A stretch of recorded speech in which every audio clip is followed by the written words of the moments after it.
guys, Roxanne here from Tiny Home Living. Well, it's a chilly old fall day today, so we're not outside.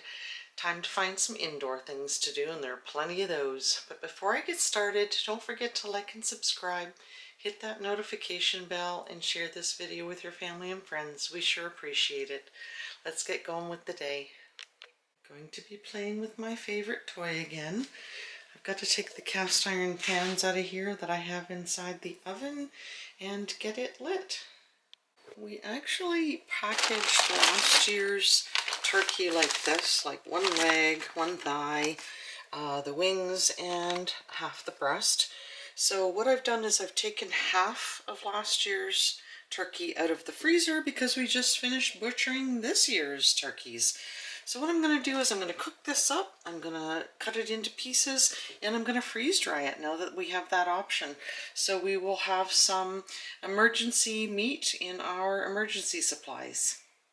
Windy day, so it's not taking much to get some draw. I'm going to close that. These vents are open pretty much all the way. Door's closed. Oops, open this. Gotta get back into practice again. There's a whole bunch of paper and cardboard and everything in there. Whenever, you know, it's wood burning season, any paper we have in the household that instead of going in the garbage goes in here. Then when you're ready to light a fire, all you gotta do is throw a few sticks of kindling on and you're ready to go. I just went and got a bucket of kindling out of the new woodshed, and there's all this stuff to burn, so it just makes it easy to get started when you have that on hand. And of course this is pieces of pallet, so it's like super dry, quick to get started. I'm going to clean my green Le Creuset off. This is an oval size 35, I think. Use that to roast the turkey in. So I have sprinkled some Montreal chicken spice on this, and now I'm going to get it in the oven. The fire's going good. I'll just put a couple more logs on. I have to open that door slowly because it does let some smoke into the room.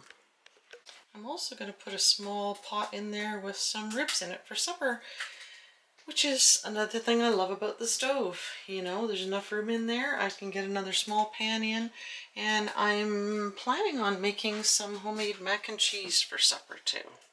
I think my ribs will fit in this little cast iron pot. I love this one. I have a set in blue and in white, and the lid is actually an extra little frying pan. So I'm going to put the ribs in here, and then this pan will fit in the oven with that big green oval. Alrighty, got those cut up. We'll get those in the oven to cook and get on to grating cheese for macaroni, I guess. Oh, the maid didn't show up again, so somebody has to fold tea towels, I guess. Awesome. That one just fits in there with the big green one. Look at this rack bending though. My goodness. I would like a stronger rack for this. I don't know if I can find a standard size or not. And my thermometer in there is only at 150, so I just closed the flue pipe. Now that the fire's going really well, we'll see how quickly the temperature goes up, and then I will probably close these partway too. This new little hen, I keep calling her Henny, so I guess I might as well call her Henrietta. Henny for short. I tend to call them all Henny though. I'm going to give her a cucumber and give these guys all some cucumbers that we've got excess of. I'm keeping her in the run for a few days just so she kind of knows this is home. She's hiding from me. Hey little girl, come here. Here, look. Look. Look. Come on. Everybody else likes cucumbers. But he's hanging around her, and she seems to like him. When she got out, she was hanging around him too, so hopefully he'll sort of hang out and protect her. She's not interested in the cucumber, she wants out. Yeah, maybe she'll be one of Buddy's girls. I might actually try putting some eggs under her tomorrow's eggs, and just see if that makes her a little more content. I cleaned out this other brooder and put her in here at night. But I think what I'm going to start doing is when it's dark, put her on the perch with the other chickens. That's what we generally do to get them integrated. Or I might just leave her in here tomorrow on some eggs and see if she'll sit on them.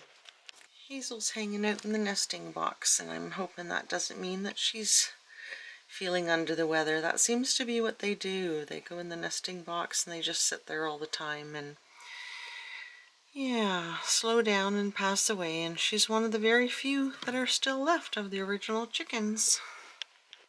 And of course Barney the Marauder is hanging around, the new girl.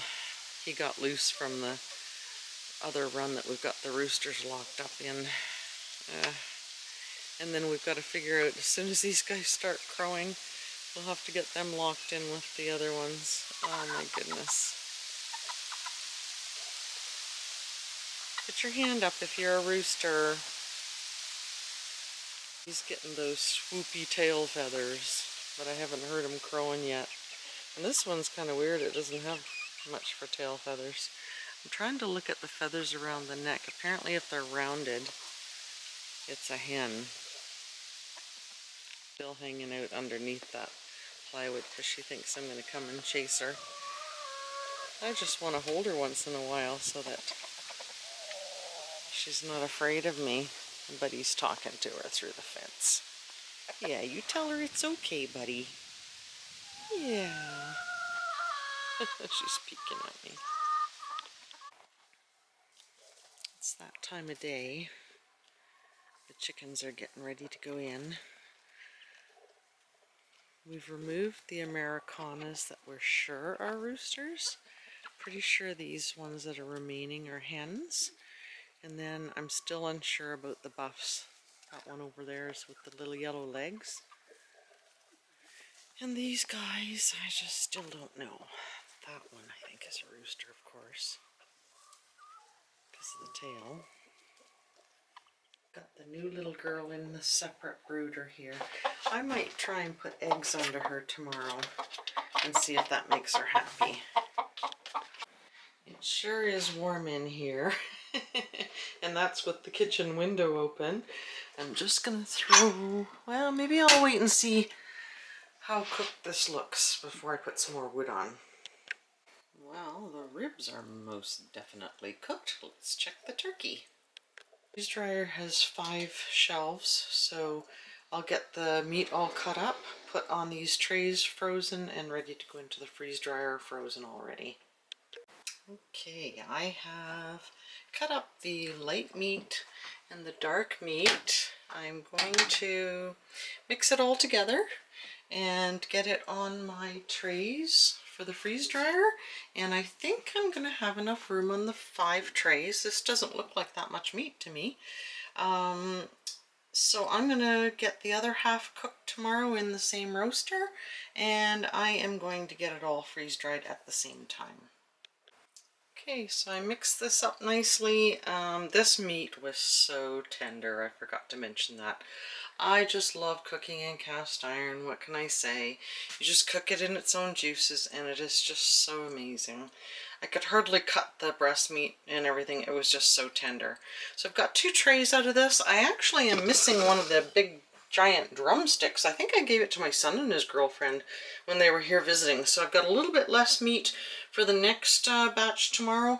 But even if I put 4 trays in, that's great. You can just put 4 trays in the freeze dryer. So that's maybe what I'll do.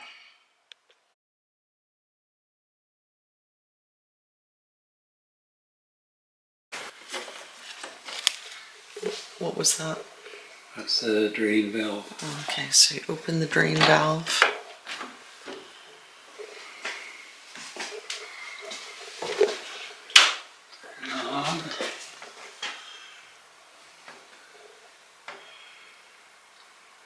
Wait for it to wake up.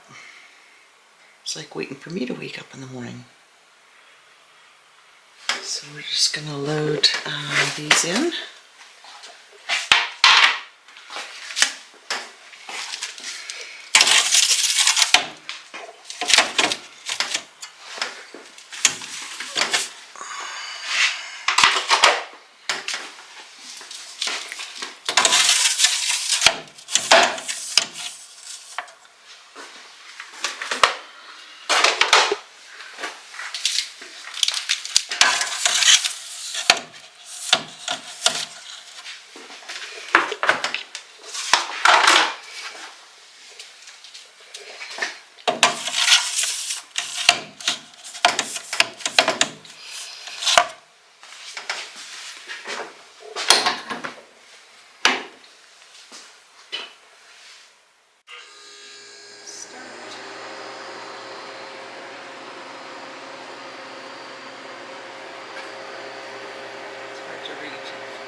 says to do that before loading trays. We already loaded them.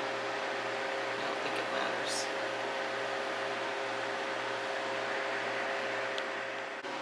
So we will be back tomorrow to package this up.